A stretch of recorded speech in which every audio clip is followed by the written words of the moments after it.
नको आहे त्यामुळे लोकांनी भरभरून मतदान एनडीएला केलेलं आहे। मोदीजींवर विश्वास दाखवलाय, नितीशजींवर विश्वास दाखवलाय।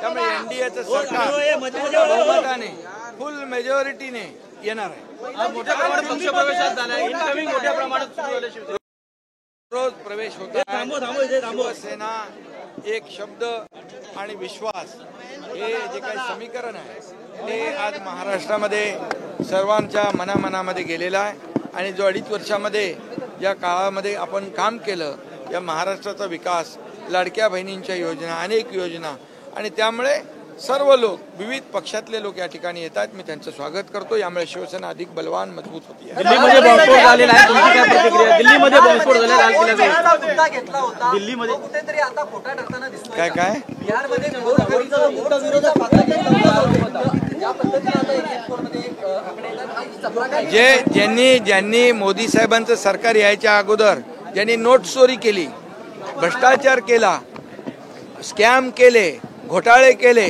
ते नोट चोरीवाले वोट चोरीचा आरोप करतात। यापेक्षा काय दुर्दैव असू शकतं? आणि म्हणून मोदीजींनी 2014 नंतर ज्या देशाला विकासाकडे नेलेलं आहे, आर्थिक महासत्ता आपला देश बनतोय, आत्मनिर्भर आपला देश बनतोय, आत्मसन्मान मिळवून देण्याचं काम मोदीजींनी केलंय। त्यामुळे या ठिकाणी जे गेल्या 2014 पूर्वी या देशामध्ये सगळे घोटाळे, सगळे 2G स्पेक्ट्रम, कॉमनवेल्थ, चारा घोटाळा कुठं झाला? बिहारमध्ये। त्यामुळे तिथल्या जनतेने ठरवलेलं आहे की एनडीए सरकार येणार आणि या ठिकाणी हे हरण्याचं जे ग्राउंड तयार करतात, वोट चोरी करून त्यांनी पराभव मान्य केलेला आहे। आणि या पराभवाचं कारण ते शोधतात, त्याचं एक ग्राउंड तयार करतात। आणि म्हणून त्यांची हार जी आहे ती 100% ठरलेली आहे।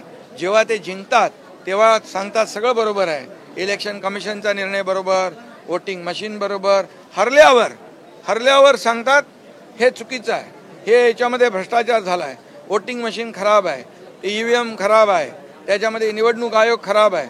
आणि म्हणून मी एवढंच सांगतो, त्यांनी वोट चोरीचा शोध कर्नाटकमध्ये घेतला पाहिजे, वोट चोरीचा शोध तेलंगणामध्ये घेतला पाहिजे, कारण तिकडे काँग्रेसचं सरकार आहे।